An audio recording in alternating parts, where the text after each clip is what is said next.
नमस्ते। आप सभी का स्वागत है आज के इस कार्यक्रम में और आज हमारे साथ जुड़ रहे हैं हर्ष कुमार जी सदा की भांति। और बहुत सारे विषय हैं हमारे पास। आरंभ करने से पूर्व आप सबको याद दिला दें कि हमारा जो 25, 26, 27 अक्टूबर वाला जो एनुअल समिट है,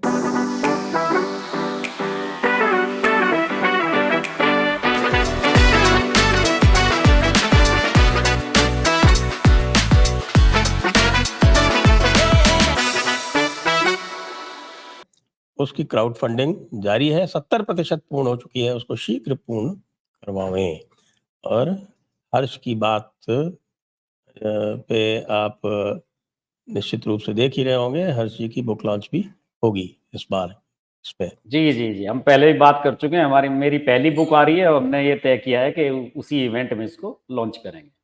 जी तो आप आज कुछ बात करें। ये मैं देख के समझ नहीं पा रहा हूँ कि हमारे नरेंद्र मोदी जी जो है इतने नर्वस क्यों दिख रहे हैं। कोई कारण नहीं है नर्वस होने का। पीवी नरसिम्हा राव ने 238 जो सदस्य जब सरकार बनाई थी तो उनके पास 238 भी नहीं थे, और भी कम थे। 236 पे ही उन्होंने सरकार बनाई थी जब बनाई थी। बाद में और बढ़ गए थे थोड़े, 242 हो गए थे। जब सरकार बनाई थी तब उनके पास 238 ही थे और उन्होंने आराम से चलाई। कोई थोड़ी बहुत समस्या हुई तो उसको सुलटा उल्टा लिया, कोई आपके झारखंड मुक्ति मोर्चा टाइप सा कुछ कर कर आके। यहाँ तो ऐसा लग रहा है कि नरेंद्र मोदी जी जो है बिना मतलब, यानी जनता की तरफ से ऐसा कोई इंडिकेशन नहीं है, उनके समर्थकों की तरफ से ऐसा कोई इंडिकेशन नहीं है, तो ये क्यों बार बार निर्णय लेते हैं फिर पलटते हैं। राहुल गांधी कुछ कहते हैं तो राहुल गांधी की बातों पर बड़ा ध्यान देते हैं। क्या क्या बात क्या है। बिल्कुल आपने सही कहा। और ये बात सही है कि इतनी इतनी खराब कंडीशन की सरकार नहीं बनी है आपकी कि आप इतना नर्वस उसमें दिखने की कोशिश करें। और ये शुरुआत से ही हो रहा है। आप ये मानिए कि पार्लियामेंट का जो पहला शपथ ग्रहण वाला जो सेशन हुआ, उसी से ये सारी कहानी शुरू हो गई थी। थोड़ा सा मुझे लगता है कि राहुल गांधी के लीडर ऑफ अपोजिशन बनने के बाद पता नहीं क्यों इन्हें ऐसा लग रहा है कि हम राहुल गांधी पे सीधा प्रहार करें, ज्यादा उसकी बात को तवज्जो दें। मेरा तो मानना यही है कि अगर किसी भी चीज, किसी को भी नीचे गिराना है या किसी को आपको कमतर करके दिखाना है, तो उसको अवॉइड करने की जो पॉलिसी होती है वो सबसे बेस्ट होती है। आप उसे उस पर ध्यान ही ना दो। आप जैसे शो से शुरू होने से पहले आप कह रहे थे कि दिलीप मंडल के बारे में बात कर रहे थे, ये सारी चीजें चल रही थी। अगर आप किसी चीज पर ज्यादा करोगे तो पता लगा 6 दिन से दिलीप मंडल को लेके ही ट्रेंड चल रहा है सोशल मीडिया पे। तो अगर किसी चीज को गिराना है तो उसे थोड़ा सा अवॉइड करना सीखना होगा। और ये मोदी जी पहले 2 कार्यकाल में बहुत बढ़िया तरीके से कर पाए। उन्होंने राहुल गांधी को कभी कोई वैल्यू नहीं दी।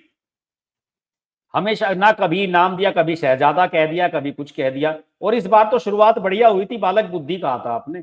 आप उस बालक बुद्धि पे अडिग नहीं रहे अपनी, उसे आप ट्रेंड में नहीं ला पाए। और अब तो ये जिस तरह की आप बात बताए रहे हैं हर मुद्दे पे यू टर्न लेने वाली, वो जो यूपीएस वाला मामला हुआ है पेंशन वाला, उसमें भी खड़गे ने अब तो कह दिया कि ये यू में जो यू है ये यू टर्न है। अब तो विपक्ष यू टर्न वैसे पे तो लेने लगा देखिए, है। वहीं पे देख रहे हैं हम, जो पहले से बातें करा रहे हैं कि इनके कम्युनिकेशन जो है वो बहुत वीक है। ये जो ग्रुप था, ये पिछले चुनाव के पहले ही फाइनेंस मिनिस्ट्री ने बना दिया था इसको स्टडी करके और इसमें कुछ रिफॉर्म करने के लिए। और रिफॉर्म होती है, जो 10% कंट्रीब्यूशन है वो जब तक लागू है तब तक थोड़ा बहुत उसमें आप टिंकरिंग करते हैं, वो कोई विशेष बात नहीं है। लेकिन इम्प्रेशन यही गया कि आपने यू टर्न दिया है। क्यों? क्योंकि आपने कम्युनिकेट नहीं किया ढंग से। हाँ, आप गुपचुप करते रहे, उसे पहले से बताते रहते पब्लिक के बीच में कि हम ये सोच रहे हैं, इस पे ये प्लान बना रहे हैं, उसके थोड़ी सी चीजें बता। ये तो हम पहले भी डिस्कस कर चुके हैं कि जितनी भी इनकी इस तरह के सो कॉल्ड फेलियर्स हैं, चाहे वो कृषि कानूनों के मुद्दे हों, सब में असली बात क्या है कि आप अपना जो मैसेज है वो कम्युनिकेट लोगों तक नहीं कर पा रहे हैं। और आपके खिलाफ जो चीजें हैं वो बड़ी तेजी से प्रचारित हो रही हैं, बड़ी तेजी से फैल जा रही हैं। पता नहीं क्या इसका रीजन है। देखिए, मैं तो समझ नहीं पा रहा हूं। अब आप अगर विदेश यात्रा पे जाते हैं, यूक्रेन में जाते हैं और रूस में जाते हैं, तो उस बात का तो बहुत हल्ला मचाते हैं कि साहब हम वहां पे गए तो युद्ध रुक गया, युद्ध रुकवा दिया मोदी जी ने। उसे लेके तो आप इतना हल्ला मचाते हैं, और देश में जो छोटे छोटे फैसले जिन पे आपको सख्त स्टैंड लेना चाहिए था, उन मामलों पे आप बैकफुट पे चले जाते हैं। तो फिर बात बन नहीं पाती ना, वो दोनों एक दूसरे की कंट्राडिक्टरी हैं चीजें, कि आप विश्व लेवल पे इतने बड़े नेता हैं और अपने यहाँ पे इंडिया में जो है अपने विपक्ष से आप घिर जा रहे हैं हर मुद्दे पर। अब आपको जो बड़े-बड़े जो यू टर्न हुए हैं उनके बारे में तो सब जानते हैं, लैटरल एंट्री वाला सबको पता है। अब यूपीएस को भी यू टर्न में लिया जा रहा है, हालाँकि मैं मानता हूँ कि ये यू टर्न नहीं है, पहले से चल रहा था। हाँ, लेकिन अब जो है वो सुना है कि साहब कास्ट सेंसस पे भी यू टर्न लेने वाले हैं, वहाँ डिस्कशन चल रहा है, इधर-उधर जो है वो बातें फेंकी जा रही हैं और ये मास्टर स्ट्रोक्स बताए जा रहे हैं कि साहब इससे जो है वो राहुल को न्यूट्रलाइज़ कर लेंगे साहब। अरे नहीं और नहीं, बताइए ये तो आप आप उसका मतलब उनकी लाइन पे चल पड़े हैं अगर ऐसा कर रहे हैं तो। आपने दिलीप मंडल को ले लिया, आपने इज़राइली फ़िल्म फेस्टिवल को कैंसल कर दिया, क्यों? हाँ, क्योंकि नसीरुद्दीन शाह ने एक चिट्ठी लिख दी। और तो और आप देखिए कि पॉलिटिकल में कल जम्मू कश्मीर की लिस्ट जारी हुई और लिस्ट जारी होके थोड़ा हंगामा हुआ, तो लिस्ट विथड्रॉ हो गई। 44 की लिस्ट विथड्रॉ हो गई, 15 की जारी हो गई। अरे भाई, क्या हो रहा है? कंगना रनावत ने कुछ कहा, आप चुप रहते भई। आपने कंगना रनावत के स्टेटमेंट पे अपना स्टेटमेंट दे दिया कि हम इससे सहमत नहीं हैं, उनको वार्न कर दिया गया। क्यों? वहाँ दलित की हत्या नहीं हुई थी क्या? जो इनके फार्मर्स के जो एजिटेशन हो रहा था जब वो दिल्ली घेर के बैठे हुए थे। बिल्कुल सही लाल कह रही किला है वो। लाल किले पे उन्होंने तिरंगे झंडे का अपमान नहीं किया था क्या? कौन-सी बात कंगना ने कही जो गलत थी? बिल्कुल बिल्कुल। और कंगना फर्स्ट टाइमर एमपी है, फर्स्ट टाइमर एमपी की बात पे इतना ध्यान भी नहीं देना चाहिए। ठीक है, उसने कह दिया, उन्हें तो जैसे कहते हैं ना कि भाई ये बच्चा है, इसे चलो माफ कर दो, कोई बात नहीं। अगर आप इस तरीके से करेंगे तो फिर आप देखिए, हम लोग एक बार आपके चैनल पे डिस्कस कर चुके हैं कि जो जो बोलने वाले लोग हैं ना पार्टी में, वो कॉशियस हो जाते हैं थोड़ा। इसमें क्या होता है कि वो संभल जाते हैं कि यार कहीं ऐसा ना हो, कहीं डांट पड़ जाए, तो फिर तो कोई बोलेगा ही नहीं आपके डर से। फिर आप काउंटर अटैक कैसे करेंगे? सामने वाला झूठ सच कहता रहेगा और आप डक करते रहो उनकी हर बात पे, आपको वो चोर कह के भाग जाएगा, आप उसका जवाब भी नहीं दोगे। ऐसे ही होगा फिर तो। वरना आप ये बताइए, अगर ये अनुराग ठाकुर सेंटर में मिनिस्टर होता तो क्या ये बोल पाता पार्लियामेंट में इस तरीके से, जिस तरीके से स्पीच इस बार दी है कोई मिनिस्टर ऐसा पार्टी का जो बोल सके पार्लियामेंट में? है ही नहीं कोई। तो आप जब इस तरह के छोटी छोटे मुद्दों को आप पकड़ लेंगे, वहां तो उनकी तरफ से तो रणजीत सरजेवाला कुछ और कहता है, सुप्रिया सुरनेत कुछ और कहती है, पवन खेड़ा कुछ और कह रहा है। वो तो राहुल गांधी ने तो कभी किसी का खंडन नहीं किया, या कांग्रेस वालों ने, कि साहब ये उनकी निजी राय है या वो है, वो सब पे सपोर्ट में उनके साथ खड़े हुए हैं। बिल्कुल जिसे कहते हैं ना कि अव्यवस्था का आलम है। और अब आपको बताऊं मैं, अगला जो मीडिया का अटैक होने वाला है मोदी जी पे, उससे सावधान हो जाना चाहिए उन्हें। अगला अटैक होने वाला है वो जो 100 दिन का इनका प्लान था, अब उस पर वीडियो बनने वाले हैं कि वो 100 दिन का प्लान कहाँ गया मोदी जी, जो आप 100 दिन का एक्शन प्लान तैयार करवा रहे थे सब अधिकारियों से, कहाँ हुआ, क्या हुआ उसका, उसमें क्या हुआ है आपका? अब उस पर वीडियो बनने वाले हैं, आप देखिएगा, आएंगे द वायर पे और उन सब पे आने शुरू हो जाएंगे अगर आप इसी तरह से बैकफुट पे जाएंगे। मनमोहन सिंह को जिस अनिर्णय की शिकार बताते थे, उसी अनिर्णय के शिकार स्वयं हो जा रहे हैं। नहीं, अब वो इनमें वक्फ बिल जितने भी वक्फ जी बिल जी मेरे हिसाब से तो मैंने तो उसका समर्थन किया था कि हाँ भाई इसमें कुछ अभी गलतियां हैं, सुधार की आवश्यकता है, तो इसको आपने जेपीसी को दे दिया, ठीक ही किया। हम्म, लेकिन हम्म। उसका भी कम्युनिकेशन ठीक से नहीं हुआ, तो वो भी जो है वो इसी उसमें फंस गया कि साहब ये भी यू टर्न है। हाँ, और जबकि आपके ध्यान होगा कि जब उसे जेपीसी को भेजा था, उसके बाद हमने जब अपना लाइव चर्चा की थी हमने दोनों ने आपके साथ इस बारे में, तब मैंने क्या कहा था? मैंने कहा था कि ये प्री प्लान्ड है, ये पहले से ही तय करके आए थे कि हम जेपीसी में भेजेंगे। तभी वो तेलुगु देशम वाले से कहलवा दिया था इन्होंने कि भाई अगर आप इसको कमेटी को देते हैं तो हम इस पर कोई ऑब्जेक्शन नहीं करेंगे, वैसे हम इसका सपोर्ट करते हैं।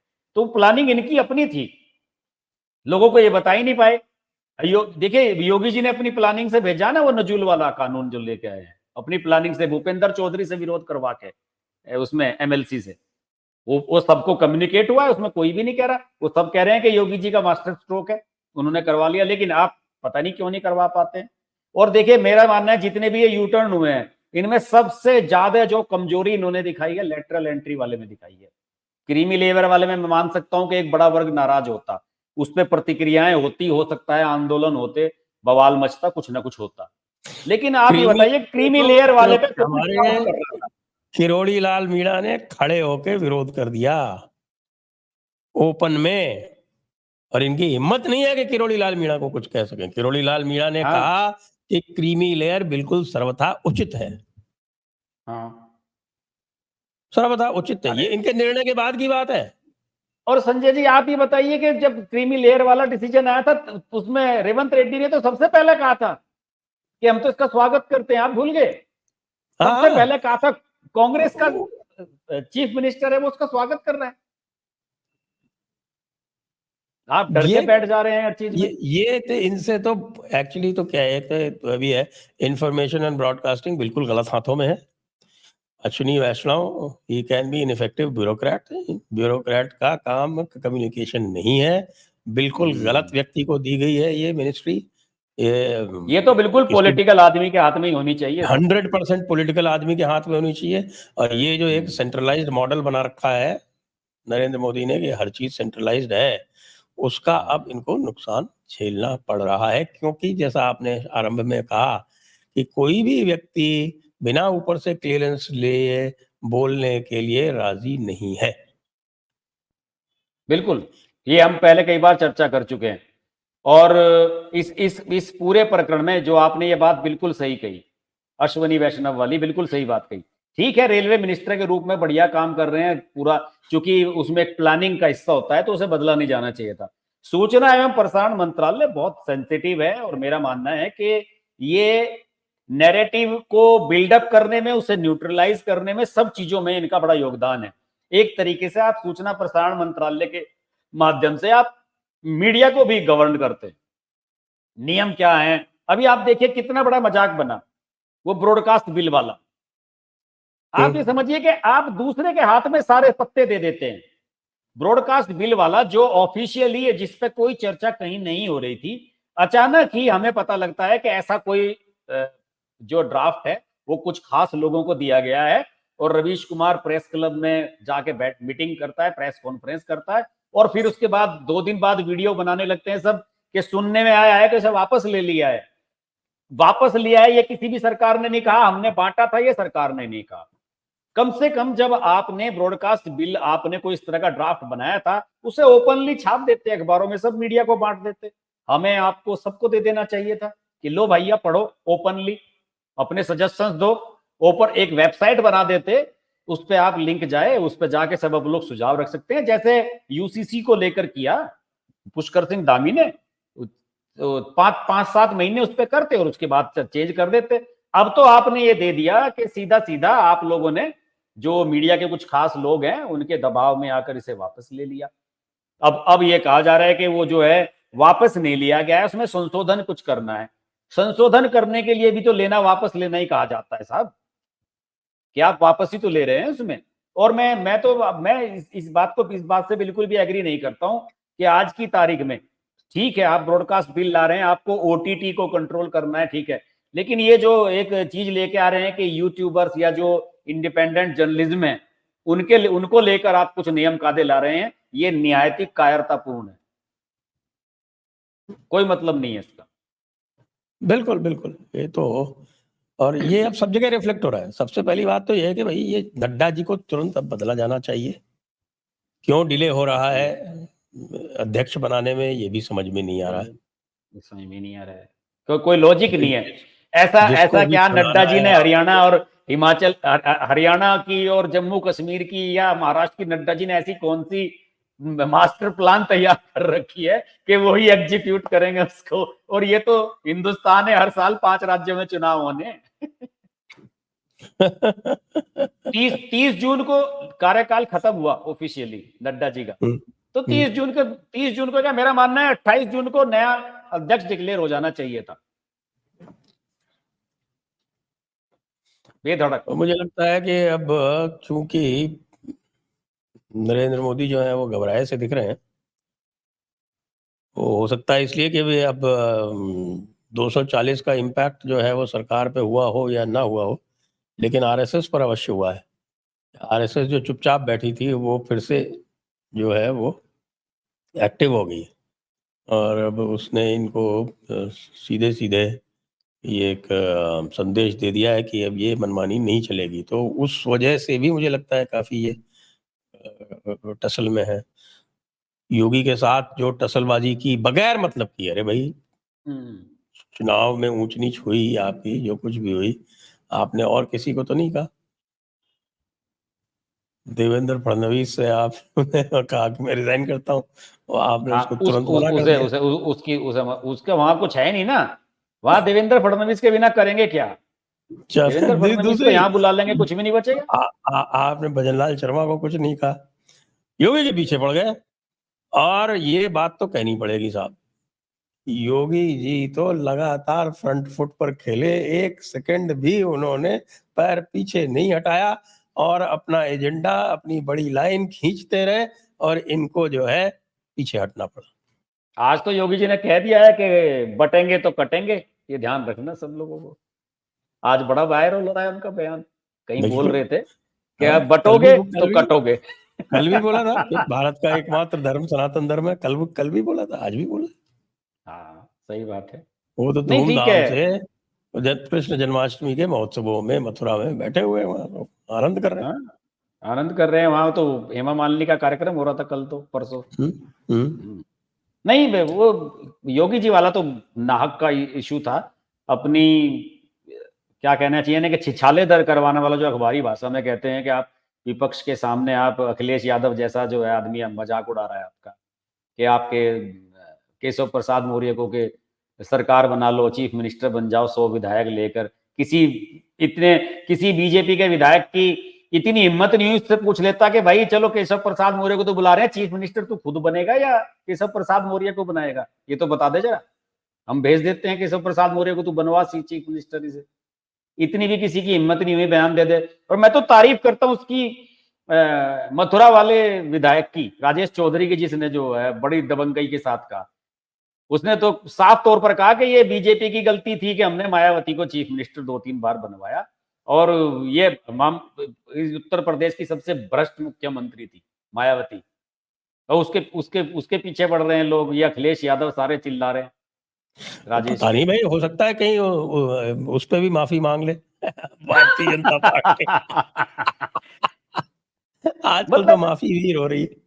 हाँ, मतलब कोई कई कई चीजें ऐसी हैं कि वो बड़ी हास्यास्पद हैं। मैं तो मुझे पता नहीं टेक्निकली ये कितनी सही थी बात और कितना इसमें सही था। आप तो चूंकि ब्यूरोक्रेसी में रहे हैं, तो लेटरल एंट्री वाले से तो मैं बड़ा परेशान हुआ। आप बाकायदा वैकेंसी निकाल रहे हैं, एक लगातार चीजें चल रही हैं इतने सालों से, ऐसा कौन सी आफत आ गई थी कि आपने जो है राहुल गांधी ने एक ट्वीट कर दिया और आप 2 दिन बाद उसे वापस ले लें? आप अच्छा तो भाई, आप पत्ता लेटरल उनके हाथ एंट्री में दे क्यों देते हैं। निकालते हैं? सीधी सी बात यह है कि आप लेटरल एंट्री क्यों निकालते हैं? लेटरल एंट्री आप इसलिए निकालते हैं भाई कि योग्य लोग नहीं मिल आपको रहे। आपको जो स्पेशलाइजेशंस में गैप है हाँ, वो आपको पूरे करने हैं। तो स्पेशलाइजेशन में गैप जो है वो स्पेशलिस्ट से पूरे होंगे या रिजर्वेशन से पूरे होंगे? ये इतनी सी सही बात बात। आप कम्युनिकेट नहीं कर सकते। क्या है प्रॉब्लम? सारी कम्युनिकेशन की है। मुझे लगता है कि अरुण जेटली के जाने के बाद से जो क्राइसिस हुई है इनके यहाँ कम्युनिकेशन की, वो भर नहीं पा रहे। बिल्कुल बिल्कुल सही बात है। अरुण जेटली का जो वैक्यूम जो क्रिएट हुआ है ना, वास्तव में आप संजय जी, वास्तव में मैं आपसे एक बात पूछता हूँ, बिल्कुल आप बताइए। पार्लियामेंट में बीजेपी की तरफ से इस समय जो लोग बोलते हैं, ऐसा कौन ऐसा सांसद है कि आप वेट करते हो कि ये बंदा बोलेगा तो मैं उसे बैठ के पूरा सुनूंगा? आप बताइए। एक अमित शाह को अगर मैं छोड़ दूं, अमित शाह निशिकांत जब दुबे। कभी बोलते हैं बढ़िया बोलते हैं, उन्हें लगता है कि उन्हें सुनना चाहिए। अमित शाह एक दबंगई से और अथॉरिटी के साथ बोलते हैं। और कोई है? अरुण जेटली की निशिकांत 50 स्पीच दिखा दूंगा मैं आपको। निशिकांत दुबे। निशिकांत दुबे हैं बेचारे एक ले देखे, वरना कोई है ही नहीं। वो- उस समय सुषमा वो- स्वराज थी, स्मृति ईरानी थी, आपने स्मृति ईरानी को घर पे बैठा दिया। आपको कुछ लोग ऐसे भी तो चाहिए ना जो मुंहफट हों, कुछ भी कह दें। स्मृति ईरानी को आपने घर पे बैठा दिया, आपने उसे राज्यसभा में भी नहीं भेजा। आप आपकी तरफ से कोई बोलेगा तभी तो आपकी बात कम्युनिकेट होगी, लेकिन आप कम्युनिकेट उस चीज पे आप जैसे कह रहे हैं कि कम्युनिकेशन बड़ा खराब है और ज्यादा खराब करते चले जा रहे हैं। और कम्युनिकेशन तो सबसे बढ़िया सूचना एवं प्रसारण मंत्रालय से ही चलता है, उसी को खराब कर रहे हैं। और मेरे समझ में नहीं आता ये प्रसार भारती किस लिए बना रखा है इन्होंने, ये करते क्या रहते हैं। कितना बड़ा मजाक है कि एक पत्रकार सबा नकवी जो पूरी तरह से एजेंडा चलाती है मोदी जी के खिलाफ, वो ट्वीट करती है कि मुझे ओलंपिक्स देखने के लिए जियो सिनेमा क्यों देखना पड़ रहा है लाइव कवरेज के लिए। तो जो प्रसार भारती के चेयरमैन साहब हैं वो उन्हें कोट करते हुए ट्वीट करते हैं कि नहीं मैडम डीडी स्पोर्ट्स पे भी आ रहा है। मतलब आप एक अखबार में ऐड नहीं दे सकते कि आप ओलंपिक जो है डीडी स्पोर्ट्स पे भी देख सकते हैं। तो आपका कम्युनिकेशन खराब हुआ कि नहीं? भैया वो नवीन सहगल है, वो नवीन सहगल किसका आदमी है आपको भी पता होगा, प्रसार भारती का चेयरमैन जिसको बनाया है। कोई किसी का भी आदमी हो संजय जी, आप एक बताइए ना मुझे, सिंपल सी बात बताइए कि आप अगर डीडी स्पोर्ट्स पर आप ओलंपिक खेल दिखा रहे हैं तो इसकी सूचना क्यों नहीं है? पहले आपको ध्यान होगा कि अखबारों में दूरदर्शन के कार्यक्रम, टीवी चैनल्स के कार्यक्रम छपा करते थे, अब तो उनकी आवश्यकता ही नहीं रही। क्यों? सोशल मीडिया के माध्यम से, अखबारों के माध्यम से, विज्ञापन के माध्यम से, रील्स बनाकर इतने सारे संसाधन हैं कि आप उनके माध्यम से उनका प्रचार कर सकते हो। लेकिन आप ओलंपिक का सीधा प्रसारण दूरदर्शन पे कर रहे हो, ये लोगों को पता ही नहीं है, सब लोग जियो सिनेमा पे जाकर देख रहे हैं। तो इसी तो कहते हैं ना खराब कम्युनिकेशन, पुअर। दूरदर्शन बहुत खराब हालत में है, मैं बताता हूं आप। अशोक श्रीवास्तव ने ट्वीट करके बोला, आपने संभवतः देखा होगा शायद, उन्होंने कहा कि साहब उनको ये कहा गया कि चुनाव के बाद में कि बैलेंस बना के रखना। अच्छा, बैलेंस बना के क्या रखना? तो किसने कहा होगा आप बताइए। समझ लीजिए, जहां से भी होगा। किसी ने लेकिन वो किसी ने भी कहा हो कि अगर अशोक जी जैसा आदमी खुद लिख के ये बात कह रहा है तो इसका मतलब कहा तो किसी ने है ही। लेकिन उन्होंने बात नहीं मानी और वो सुखी हैं, उनकी विश्वसनीयता बनी हुई है। नहीं, बड़ी बड़ी दुर्भाग्यपूर्ण बात है। इसी को कहते हैं कम्युनिकेशन, जो आप और हम बार बार चर्चा कर रहे हैं कि कम्युनिकेशन आपका बहुत पुअर है। आप किसी भी चीज को लेकर आप नैरेटिव नहीं बना पाते, नैरेटिव होता है उसका काउंटर नैरेटिव आप तैयार नहीं कर पाते हैं। हर मामले में सिर्फ यही होता आ रहा है। और ये लगातार आज से थोड़ी हो रहा है, कब से बोल रहे हैं हम और आप, कब से बोल रहे हैं। ये तो चुनाव के बहुत पहले से बोल रहे हैं ये, और ये चुनाव में जो नुकसान हुआ है इन्हीं कारणों से हुआ है। और सबसे जो दिक्कत की बात है कि भाई हर एक आदमी को खाली ऊपर से गाइडेंस लेके अगर यदि बोलना है तो आप काउंटर नहीं कर सकते, बिल्कुल नहीं कर सकते। जी, बिल्कुल बिल्कुल, आपको खुले मन से कहने की आजादी होनी चाहिए, तभी तो आपको आप ये उसका लाभ भी देखें, मिलता है। आप उसका जो नुकसान होता है वो नुकसान देखिए क्या हो रहा है। आप ये देख रहे हैं कि ये सलाउद्दीन शोएब चौधरी जो बांग्लादेश वाले हैं, उन्होंने कितने जबरदस्त खुलासे किए। बीजेपी की हाँ, तरफ से कोई नहीं बोल रहा, कोई कुछ नहीं बोल कोई रहा, नहीं बोल रहा है। चुप बैठे। नहीं, और बस वो एक राहुल गांधी वो मेढक वाले सांसद जो हैं, मेढक वाले सांसद जो है राहुल गांधी के घर पे जाके कॉपी दे आए उसकी ब्लिट्स की। हाँ, वो तो अपनी तरफ से कर आए, रघुनंदन राव। लेकिन कोई भी कुछ नहीं कर रहा है, कोई भी उसको जो है एग्रेसिवली नहीं उठा रहा, कोई प्रेस प्रेस कॉन्फ्रेंस कॉन्फ्रेंस नहीं हो रही, कराएं, प्रेस कोई कॉन्फ्रेंस चर्चा कराएं कि नहीं भाई कर राहुल रहे गांधी कम उसकी। से कम इसका खंडन ही करें, कि खंडन कर दो राहुल गांधी इसका। अच्छा, इतना और चूंकि ये मामला उस प्रकार का है और ऊपर से सब लोग जो है वो जानते हैं कि भाई जब तक हमको कहा नहीं जाएगा हम नहीं बोलेंगे, एक सबका मुंह बंद कर दिया है। और भारतीय जनता पार्टी वो पार्टी है, आप 10 वर्ष पूर्व देख लीजिए, जिसमें लोग जो थे वो कांग्रेस वालों की खाट खड़ी कर देते थे, इतने वाकपटु हैं, इतना बोलने में उनकी इतनी महारत है। और वो सारा जो वो पूरा एक जिसको हम कहें कि एक आपके पास मास ट्रेजर है, खजाना है, उसको आपने ताले में बंद करके रख दिया। मैंने संजय जी एक वीडियो बनाया था, अभी अरुण जेटली जी की पुण्यतिथि थी जिस दिन मोदी जी यूक्रेन में थे। मैंने वीडियो ये बनाया था कि भाई अरुण जेटली जी को बड़ा सपोर्ट करा था इन्होंने, अरुण जेटली जी ने इन्हें बड़ा सपोर्ट करा था जब सुषमा स्वराज, अडवाणी जी सब विरोध कर रहे थे, तो अरुण जेटली और रविशंकर प्रसाद दो ही लोग थे जो दिल्ली में खुल के इनके समर्थन में आए थे मोदी जी के। और अरुण जेटली ने ही बताया नरेंद्र मोदी को कि लुटियंस जो जोन है यहाँ पे कैसे राजनीति चलती है। उनके समर्थन में सुप्रीम कोर्ट में, हाई एंड सोसाइटीज में, मीडिया में, सब जगह बहुत बढ़िया माहौल बना के दिया था अरुण जेटली ने। और अरुण जेटली के अभी पुण्यतिथि पे वीडियो क्लिप्स वायरल हो रहे थे जिसमें वो राफेल को लेकर राहुल गांधी को जवाब दे रहे थे और कह रहे थे कि भाई आपको पता तो है नहीं राफेल की डील, डिफॉल्ट जो कंपनी है उसकी क्या काम है, वो क्या करती है। राहुल जी आप शांत बैठ जाओ, आपको तो एबीसीडी से सिखाना पड़ेगा। इस तरीके से बोलते थे वो। अब हमारे मोदी जी जो है उनकी पुण्यतिथि तक भूल गए कि अरुण जेटली की पुण्यतिथि है, उन्हें दो शब्द श्रद्धांजलि के ही कह दें। रविशंकर प्रसाद जो पार्लियामेंट में बढ़िया बोलते थे, उन्हें ना तो किसी डिबेट में बोलने दिया जाता है और ना किसी बड़े मुद्दे पे उनकी कोई ओपिनियन नजर आती, ना आपने उन्हें मिनिस्टर बनाया। रविशंकर प्रसाद जैसे आदमी को सूचना प्रसारण मंत्रालय मंत्री बनाइए आप, बहुत बढ़िया काम करेंगे, सारे मीडिया वालों से बढ़िया आपके अगर रैपट ना बना दें वो। लेकिन है नहीं, क्या करा जाए। आप जैसे आप कह रहे हैं कि ठीक है अश्विनी वैष्णव जैसे लोग, इन्हें जो कॉर्पोरेट कल्चर में काम करने वाले लोग हैं, जो पीपीटी प्रेजेंटेशन देने वाले लोग हैं, ऐसे लोग ज्यादा पसंद आते हैं। आप समझ रहे हैं ना, पीपीटी प्रेजेंटेशन देने वाले वो मीडिया के सामने आके पीपीटी पे प्रेजेंटेशन देते हैं। अरे यार हाँ मंत्री हो तुम, ये काम तुम्हारा है क्या? हाँ वो अभी तक बयान अपने ब्यूरोक्रेसी के उसमें से आप निकल नहीं पाए।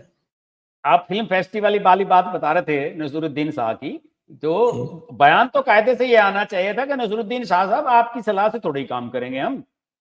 अरे ये साहब, ये हम लोग जो है ना, नसीरुद्दीन शाह और जावेद अख्तर, दो लोगों का मुंह बंद करने का श्रेय तो जयपुर डायलॉग्स को जाता है पूरी तरह से। हम लोगों ने, यानी जयपुर डायलॉग ने जो रिसर्च करके और इनका पूरा का पूरा खानदानी जो शजरा जो वायरल किया, उसके बाद से इनकी हिम्मत नहीं होती है बोलने की। हाँ और हमारी सरकार जो है वो इनके सामने सरेंडर कर जाती है, तो हमारे जैसे ये समर्थकों के भी मुंह पे जो है वो तमाचा लगता है कि यार देखो, अब लोग आप ये हमारा बताइए मजाक ना कि उड़ाते हैं, ये ले लिया। आप नसरुद्दीन तो कह रहे साहब, थे कुछ, आप नसीरुद्दीन शाह नसरुद्दीन देखिए साहब आपसे सरकार क्यों इसके हिसाब नाराज से हो? चलती है। नसरुद्दीन शाह की नाराजगी से आपको क्या दिक्कत है? होता रहे नाराज, क्या फर्क पड़ रहा है कौन नसरुद्दीन साहब? उसके उसके कहने से या उसके चार बयान देने से क्या हो? जैसे वो वहां साउथ वाला प्रकाश राज है, वो रोज कुछ ना कुछ कहता रहता है। इन लोगों के कहने से होता क्यों क्या है? आप तो परेशान उन लोगों को करते हैं जो सही मायनों में आपके साथ खड़े हुए हैं, बुरे वक्त में भी आपके साथ रहे हैं। उन लोगों को आप वो नहीं करते। मैं आपको ये उदाहरण शायद मैंने आपके चैनल पे पहले भी एक बार दिया था कि जब कोविड का समय चल रहा था, तो ये शायद मैंने आपके पॉडकास्ट में ये बात कही थी कि कोविड का जब समय चल रहा था और उससे पहले, हाँ, नोटबंदी, जब नोटबंदी हुई तो रजत शर्मा ने खूब खबरें चलाई नोटबंदी के खिलाफ कि साहब ये गलत है, लोगों को परेशान किया जा रहा है, लोग सुबह से शाम तक एटीएम की लाइन में लगे हुए हैं। ये मैंने आपके पॉडकास्ट में बात कही थी पिछले साल जो हमने किया था। तो उसमें खूब खबरें चलाई लगातार। अब पता नहीं कि उन्हें दिक्कत क्या थी रजत शर्मा को, कि शायद उनके पास भी कुछ पैसे रखे थे, उन्हें उम्मीद थी कि जेटली जी कम से कम मुझे तो बता देते, मैं तो नोट बदलवा लेता, मेरे भी नोट सारे के सारे खराब करा दिए। तो जब 3-4 दिन कवरेज चलती रही तो अरुण जेटली परेशान हो गए और उन्होंने अपने ड्राइवर से कहा कि यार मैं आज कनॉट प्लेस के सारे एटीएम में सुबह घूमूंगा। उन्होंने गाड़ी लेके सारे एटीएम में, ये जो इधर एचटी वाली मीडिया हाउस है, अंबादीप बिल्डिंग है, अब जितनी भी द स्टेट्समैन वाली बिल्डिंग है, इन सब के नीचे बड़े बड़े बैंकों के 4-4, 5-5 एटीएम लगे हुए हैं एक जगह। तो उन्होंने देखा कि 2-4-5 लोग खड़े हुए हैं, नोट वो निकाल रहे हैं, अपना कर रहे हैं वो काम। तो रजत शर्मा को फोन किया अरुण जेटली ने, उन्होंने कहा कि यार ये झूठी खबरें चलाना बंद करो, एजेंडा मत चलाओ सरकार के खिलाफ, अपने रिपोर्टर से कहो कि जेन्युइन रिपोर्टिंग करे और मुझे दिखाए जाके कि अब कहां लाइन लगी। ये कम से कम नोटबंदी से 15 दिन की बात है, 15 दिन के बाद की। और जबकि रजत शर्मा अरुण जेटली का बहुत अच्छा दोस्त। तो इस तरह का कम्युनिकेशन आपका होना चाहिए। सूचना एवं प्रसारण मंत्रालय में हर चैनल की मॉनिटरिंग की जाती थी पहले, कौन क्या दिखा रहा है, किसकी डिबेट में कौन क्या बोल रहा है, उसी हिसाब से सारी चीजें तय होती थी। आज तो मुझे लगता नहीं कोई देख रहा है, सब चल रहा है, अंधेर नगरी चौपट राजा हो रहा है। एक आपने भी वीडियो बनाया कि भाई जी अध्यक्ष क्यों नहीं बनाया जा रहा है, जी तो जी जी। आपके विचार से कि देखिए देखिए किसको देखिए बनना संजय, चाहिए? नहीं नहीं, वो जो शिवराज सिंह चौहान वाला आप मेरे ख्याल में बात कर रहे होंगे। जी देखिए, हाँ। अभी कुछ दिन पहले मैं बताता हूं आपको, हो क्या रहा है कि यहाँ पे पत्रकारों में और मीडिया में सब लोग बैटिंग कर रहे हैं अपनी। केशव प्रसाद मौर्य लगातार इस बात की बैटिंग कर रहा है कि अगला जो अध्यक्ष होगा वो ओबीसी होगा, और इस देश में ओबीसी का नेता मेरे से बड़ा कोई है नहीं। उसने पत्रकारों को ये फीड दिया हुआ है केशव प्रसाद मौर्य ने। उनके समर्थन में कई पत्रकारों ने अपने वीडियो बनाए हैं, लेख लिखे हैं कि केशव प्रसाद मौर्य अगले अध्यक्ष हो सकते हैं। मैंने कोई उसमें कोई भविष्यवाणी नहीं की, मैंने सिर्फ उसका जो है काउंटर किया। मैंने सिर्फ ये बताया कि आप ये बताइए कि केशव प्रसाद मौर्य शिवराज सिंह चौहान से बड़े ओबीसी नेता बीजेपी के अंदर कैसे हैं। अभी परसों फ्राइडे में पटना में एक कार्यक्रम हुआ, वहां पे एक वो स्वतंत्रता सेनानी थे, क्या नाम था उनका, रामफल सिंह कुछ ऐसा नाम था, मैं भूल गया, धानुक समाज से आते थे, और जो बीजेपी का ओबीसी मोर्चा है उसने एक कार्यक्रम आयोजित किया वहां पे। उसमें चीफ गेस्ट बुलाया गया शिवराज सिंह चौहान को। वो एज ए एग्रीकल्चर मिनिस्टर नहीं गए वहां, एज ए ओबीसी लीडर गए वहां पे, और बहुत अच्छा बोले। और वहां पे उन्होंने खड़े होकर नरेंद्र मोदी ने ओबीसी पिछड़े समाज के लिए जो काम किए उनकी पैरवी करी कि भाई पहले की जो सरकारें थी सब सिर्फ कहती रही, काम किसी ने नहीं किया, मोदी जी ने पिछले 10 साल में किया है। तो मेरा कहने का मतलब सिर्फ यही था कि केशव प्रसाद मौर्य ने आखिरी चुनाव 2014 में जीता था, आखिरी चुनाव जो सांसद बने थे फूलपुर से, याद है आपको। उसके बाद एमएलसी रहे, फिर फूलपुर का उपचुनाव हरवा दिया बीजेपी को, फिर उसके बाद खुद पल्लवी पटेल से हार गए। अब की बार लोकसभा अब की बार लोकसभा का चुनाव हुआ तो आपको पता है कि फूल इनके जो इलाका है उसमें क्या भदपिटी है नहीं, बीजेपी की। सारी सीटें हार गए, कौशाम्बी हार गए, प्रयागराज हार गए हाँ और प्रतापगढ़ हार गए। जहां जहां इनके चरण पड़े वहां वहां हार गए। हाँ, और आप बताइए कि ये अपने पक्ष में बैटिंग करवा रहे हैं कि मुझे पार्टी का अध्यक्ष होना चाहिए। पार्टी का अध्यक्ष होने के लिए आपकी योग्यता क्या है, आप ये बताइए मुझे सिर्फ। मैं तो ये कहता हूं कि देखिए बीजेपी में कुछ भी संभव है, हो सकता है कि यही बने। मैं आज कह रहा हूं आपके चैनल पे कि हो सकता है कि यही बन जाए, बीजेपी वालों को कुछ पता नहीं है, किसी को भी बना सकते हैं। लेकिन आप एक बताइए कि अगर पार्टी का अध्यक्ष केशव प्रसाद मौर्य होगा तो वो उसकी बात योगी आदित्यनाथ क्यों सुनेगा, बताइए आप। योगी आदित्यनाथ क्यों उसकी बात पे कान धरेंगे।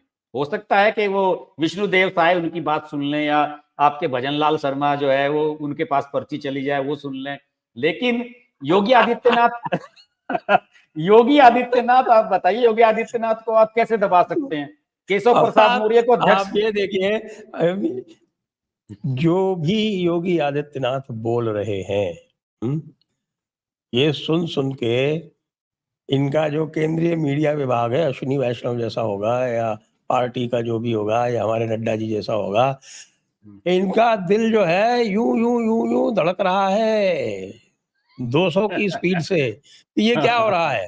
लेकिन इनकी हाँ ये हिम्मत नहीं है कि ये कह दें कि हम योगी जी के इस विचार से सहमत नहीं है। कह के देखो। हाँ, कंगना कंगना बेचारी फर्स्ट टाइमर है, उसको कह दिया। कंगना कंगना को तो आपने लपेट लिया। आप जरा हाँ, योगी जी क्या क्या बोल रहे हैं सुनो आप। उन्होंने कहा कि सनातन धर्म ही इस देश का धर्म है। बिल्कुल। बोला उन्होंने ना। हाँ कहा। खंडन करो ना, हम्म, नड्डा जी खंडन करो। हम्म, सही बात है। उन्होंने तो साफ और सब बांग्लादेश पे सबसे पहला बयान बीजेपी की तरफ से किसका आया, योगी का। योगी ने योगी कहा जी कि वहां जो का हिंदू उसके मर रहे हैं उसके सारे उसके दलित हैं। बाद बोलना पड़ा, मोदी को बोलना पड़ा हाँ, उसके बाद। और उसके बाद सबको बोलना पड़ा, पर 15 अगस्त से आपको लाल किले पे आपको बोलना पड़ा फिर इस बारे में। तो ये तो कहानी कुछ और चल रही। तो मैंने तो वो वीडियो इसलिए बनाया था संजय जी कि आप ये बताइए कि अगर ओबीसी को आपने ये तय कर लिया है कि हमें किसी ओबीसी को अध्यक्ष बनाना है, तो शिवराज सिंह चौहान के चयन में के घोषणा में देरी क्यों हो रही है। बनाओ ना, आपको क्या डर है उनसे। एक जेंटलमैन है, किसी तरह का आरोप नहीं है। आपने कहा कि हम आपको चीफ मिनिस्टर नहीं बनाएंगे, उसके बावजूद भी आपको भारी मौत से जिता कर लाए। आपने कहा कि लोकसभा चुनाव लड़ो, लोकसभा चुनाव में 8 लाख वोटों से जीता है अगला आदमी। और जिस समय सरकार बनाई, ज्योतिरादित्य सिंधिया की सेटिंग सीधी हुई दिल्ली में, शिवराज सिंह चौहान ने उनका महाराज कह के स्वागत किया और सादर नमस्कार करके उन्हें अपनी पार्टी में लाया। उनके जितने भी लोग आए थे साथ में, सिंधिया जी के 20-22 करीब विधायक आए थे, सारों को उपचुनाव जितवाए, सबको मंत्री बनाया, अपने मंत्रिमंडल में एडजस्ट किया। इतना फ्लेक्सिबल आदमी कोई मिल सकता है आपको? फिर केशव प्रसाद मौर्य कैसे अध्यक्ष बना रहे हो आप? तो मैंने तो ये चीज मैंने बताने की कोशिश की कि अगर ओबीसी को ही आपने बनाना है किसी को, तो तुरंत से पहले शिवराज सिंह चौहान के ऊपर आप बना दिए। आप कश्मीर से कन्याकुमारी तक और गुजरात से उधर मिजोरम तक, कोई भी केशव पर ये नहीं कह सकता कि यार ये आदमी डिजर्विंग नहीं है बीजेपी के अंदर। अब लेकिन सुनने में तो ये आ रहा है कि शिवराज सिंह चौहान ने मना कर दिया है। ये भी सुना है कि वो नाराज हैं, और मतलब नाराज हैं या कुछ भी है, उन्होंने मना कर दिया कि नहीं मैं अध्यक्ष अरे नहीं बनना पता चाहता। है कि यार गुलाम बन के रहना पड़ेगा, क्या पता। हाँ अभी आप ये या तो पार्टी अध्यक्ष है तो वो पार्टी अध्यक्ष की तरह चलेगा, पार्टी की नीतियां सेट करेगा, खुल के बोलेगा। ये थोड़ी है कि आप वो खुल के कुछ बोले और कल को आप कह दें कि हाँ नहीं नहीं ऐसे कैसे बोल दिया आपने। और जब ऐसा बोलते हैं थोड़ी तो फिर ये कह देते हैं कि हमें आरएसएस की जरूरत नहीं है, फिर ऐसा बोलोगे आप। हाँ, तो तो मामला तो कुछ गंभीर ही है। इसमें कैसे अब शिवराज सिंह चौहान को अगर भाई मैं कह रहा हूँ आप देवेंद्र फडणवीस को बनाना है, उनको बना दो भाई, नाम हाँ, उनका भी चल रहा है। और नहीं संजय जी, आपको बदलना तो है ही अध्यक्ष अपना। आपका आप तो ये कहते हैं कि हमारी पार्टी जो है वो कॉन्स्टिट्यूशन के हिसाब से चलती है, जो उनकी पार्टी का संविधान है उसके हिसाब से चलने वाली पार्टी है, और यहाँ तो कैडर को तवज्जो दी जाती है, तो फिर देरी किस बात की है? जिसको भी बनाना है बनाइए। आप गलत मैसेज दे रहे हैं। आप इस तरीके से आप नड्डा जी की भी हालत खराब कर रहे हैं। हरियाणा और झारखंड और ये जो जम्मू कश्मीर महाराष्ट्र, ये जो बड़े पेचीदा चुनाव है, यहाँ बीजेपी की कंडीशन बिल्कुल भी अच्छी नहीं है किसी में भी। आप नहीं कह सकते आज किसी भी स्टेट में इन चारों में से कि बीजेपी सरकार में आ सकती है या सरकार मेंटेन रखेगी अपनी, किसी के बारे में नहीं कह सकते आप।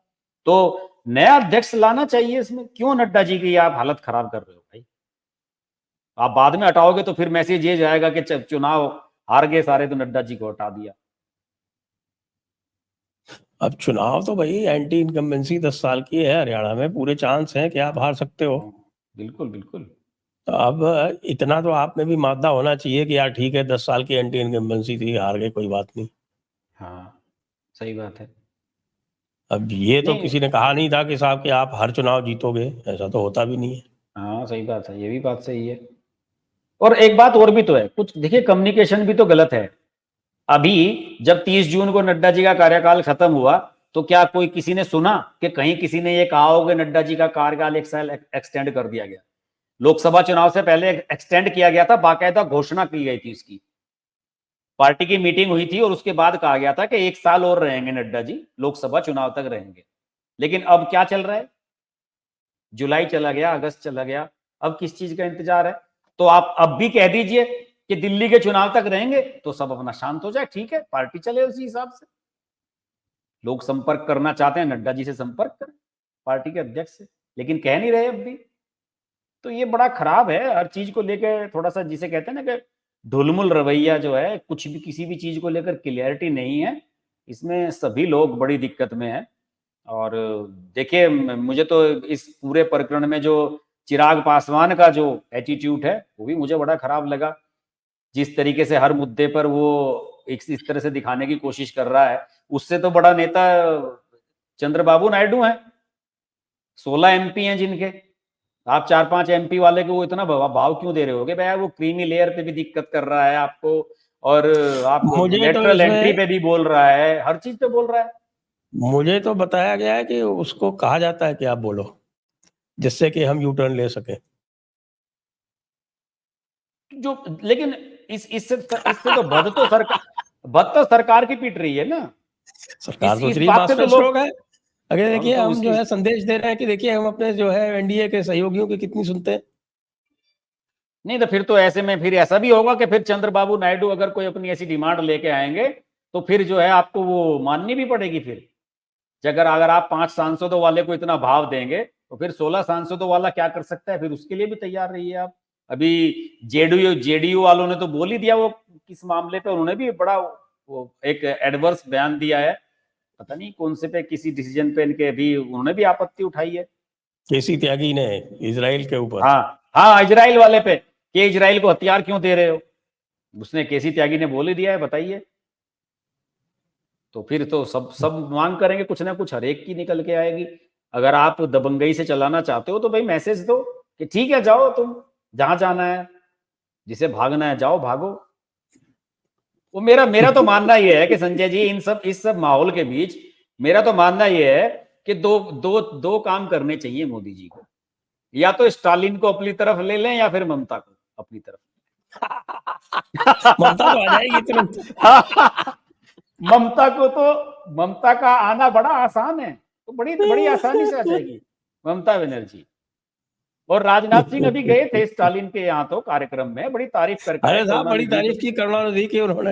हाँ भाई देखो, वो अपने समर्थकों को छोड़कर किसी के साथ भी हाथ मिला सकते हैं, अपने समर्थकों की बात नहीं मानेंगे, बस हाँ ये तय कर रखा है। ये तय कर रखा है, बिल्कुल सही, आप सही कह रहे हैं। ये आपने बहुत बढ़िया बात कही कि जो आपके साथ है ना, बस आपको उसकी नहीं सुननी,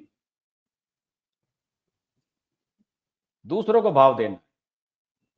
अभी देखिए अब यूक्रेन में गए, अभी यूक्रेन में कितनी उसने बेइज्जती की इनकी, आपने सब संभवतः आप उसको फॉलो कर रहे हैं या नहीं कर रहे हैं। उसने जो है एक प्रेस कॉन्फ्रेंस होल्ड की येलेंस्की ने, और उसमें कहा कि साहब कि ये जो है वे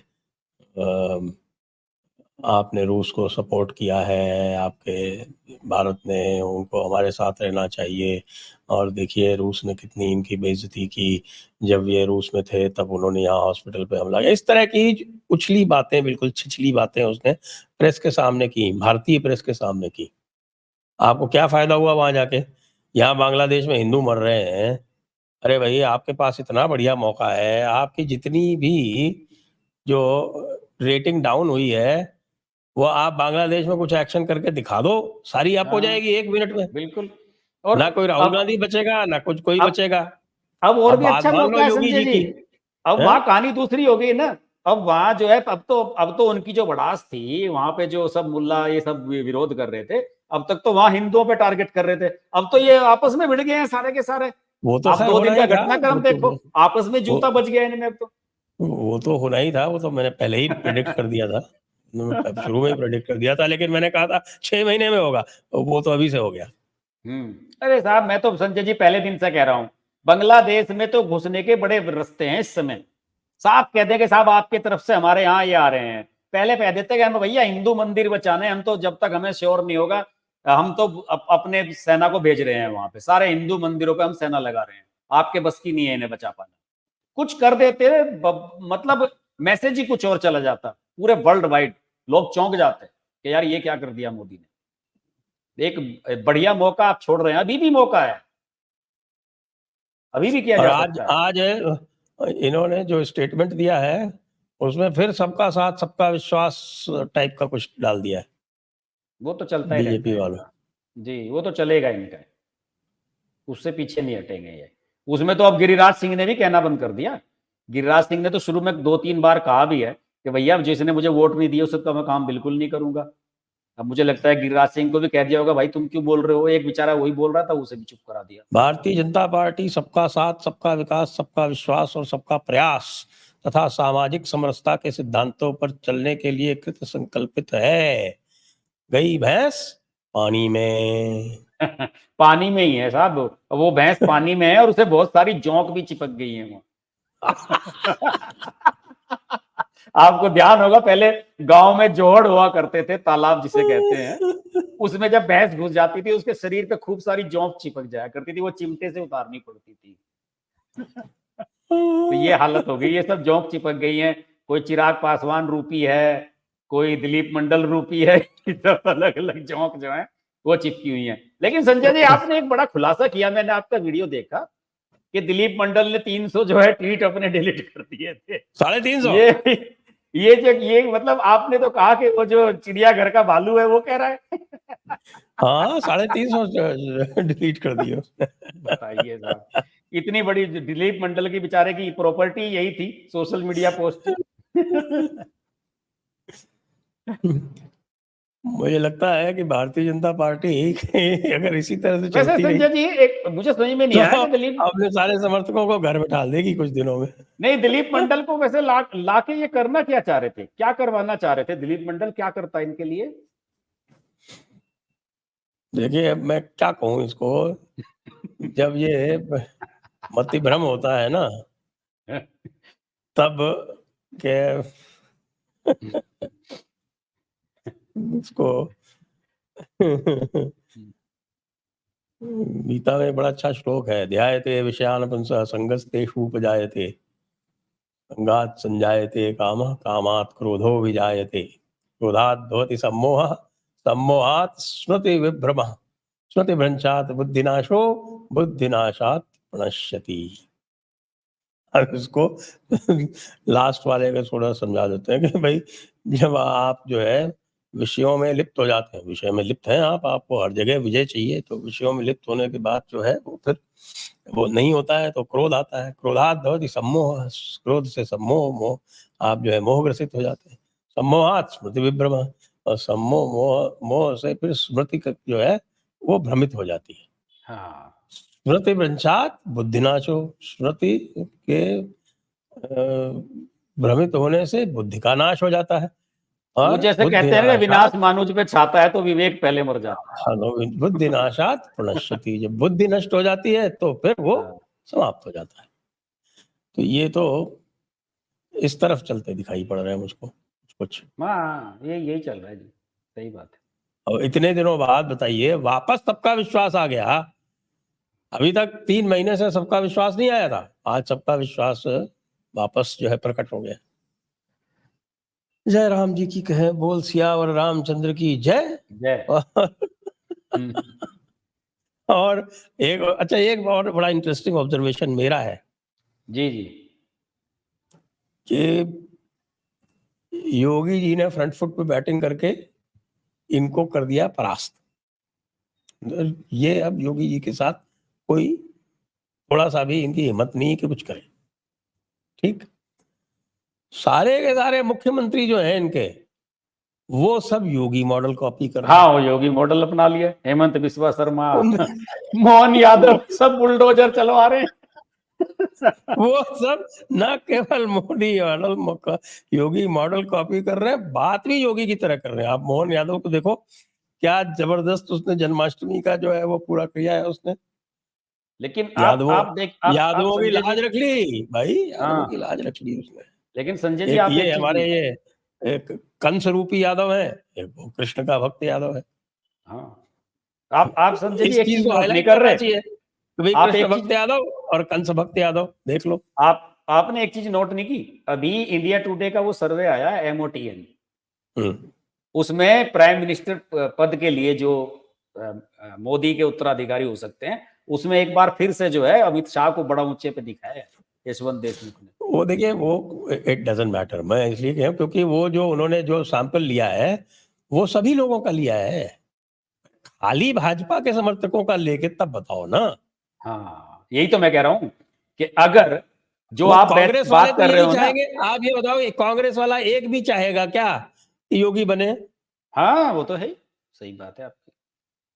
तो वो तो सारे देखेंगे, अच्छा ये पूछा सवाल तो ठीक है लेकिन भैया, इस अमित शाह को कर दो, योगी को लेकिन मत जो करो। बात आपने कही है ना कि योगी मॉडल सारे मुख्यमंत्री अपना रहे हैं, तो इसका मतलब ये भी मैसेज है कि विद इन अरे हमारा बीजेपी भजन लाल, योगी की हमारे भजन लोकप्रियता बढ़ लाल जी रही भी है। अपनाने लगे हैं साहब। विद इन बीजेपी इसका मतलब योगी की लोकप्रियता पार्टी में बढ़ रही है साहब।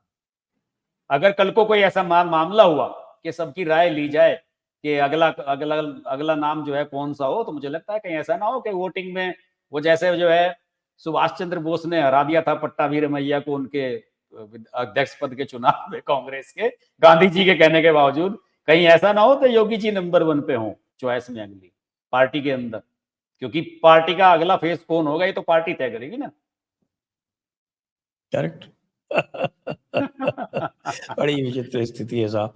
कुछ तो हम जितना सोचते हैं कि साहब कि आज इम्प्रूवमेंट होगा, आज इम्प्रूवमेंट होगा, और ये अच्छा काम किया, नहीं, कुछ ये किया, छोटा इम्प्रूवमेंट मोटा हो कोई या ना अच्छा हो, काम, अब इम्प्रूवमेंट हो ना हो संजय जी, लेकिन ये बात आप कंफ्यूजन तो समझिए दूर कि होना चाहिए। इस ये जो चीज है, जो हालात बन रहे हैं ना, इसमें आप समझिए कि आने वाले समय के विकल्प भी अपने आप सामने आ रहे हैं, ऑप्शन भी सामने आते जा रहे हैं। अध्यक्ष पद के लिए भी ऑप्शन सामने आ रहा है, मोदी जी के उत्तराधिकारी के रूप में भी विकल्प सामने आने लगे हैं। विकल्प हैं सामने, ऐसा नहीं है। चलिए साहब, इसी पर आज की चर्चा को यहीं पर विराम देते हैं। सभी दर्शकों का बहुत बहुत धन्यवाद। हर्ष जी, आपको भी बहुत बहुत धन्यवाद। जय हिंद, जय भारत, वंदे मातरम। नमस्कार।